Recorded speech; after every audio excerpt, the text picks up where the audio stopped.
I'm Delaney Plant. I am a graduate from NYU, class of 2019, and I make films because it is the most powerful way that I can express myself. I was introduced to kind of the film industry in a sense when I was 14. I read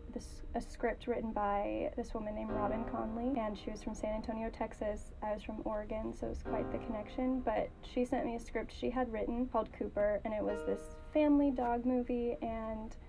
I loved it because she'd also dealt with some darker themes, and there was grief and death, and I was really interested in those kind of topics as a kid, and so I loved this script. And I emailed her back and had sent her all these notes I had made, and she ended up getting funding for that film, and so we made it the summer of 2010. I still remember she called me and she asked if I would come work for her that summer, and so I had just graduated the 8th grade. I packed up and I went and lived with her for that summer, and it was the summer that changed my life. I was on set every day for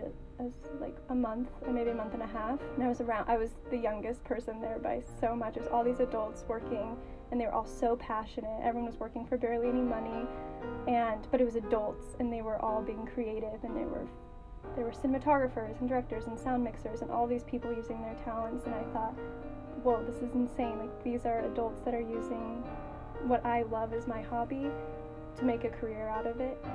And I had a very unique introduction to the film industry in that way, because from my first introduction into it, it was this female director that was, I thought, the most powerful woman on the planet.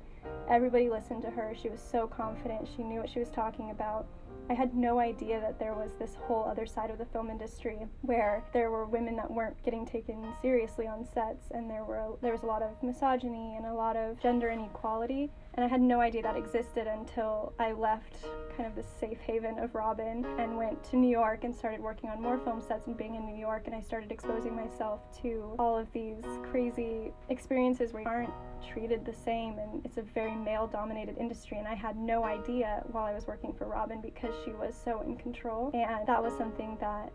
was really interesting for me to have to learn in reverse, because usually you're introduced to the world in kind of a negative way, but I was introduced to it in such a positive way, so it was hard for me to understand that filmmaking wasn't a female-driven thing. I had to learn in reverse, and so I think it helped me in a way because I've just always believed that as a woman I can be a director because I've always seen it that way, and so that was really helpful to me. I feel like when you're doing filmmaking, it's storytelling, and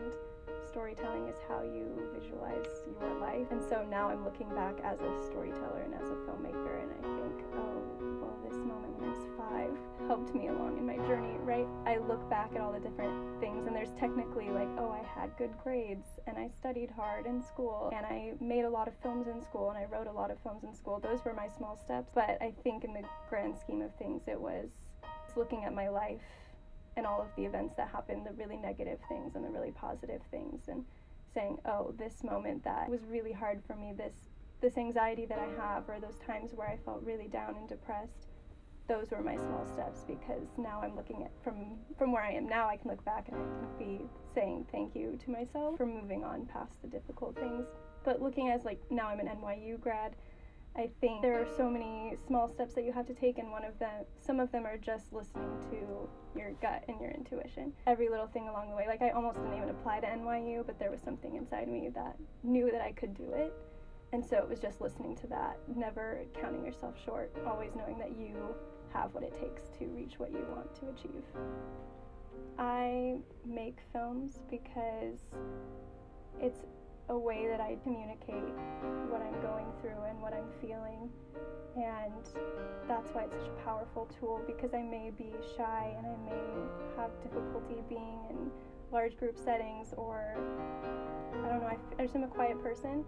and so being able to be so loud in a film is so exciting, because it's not my face or my voice, but they're my words, and that's why I love writing films.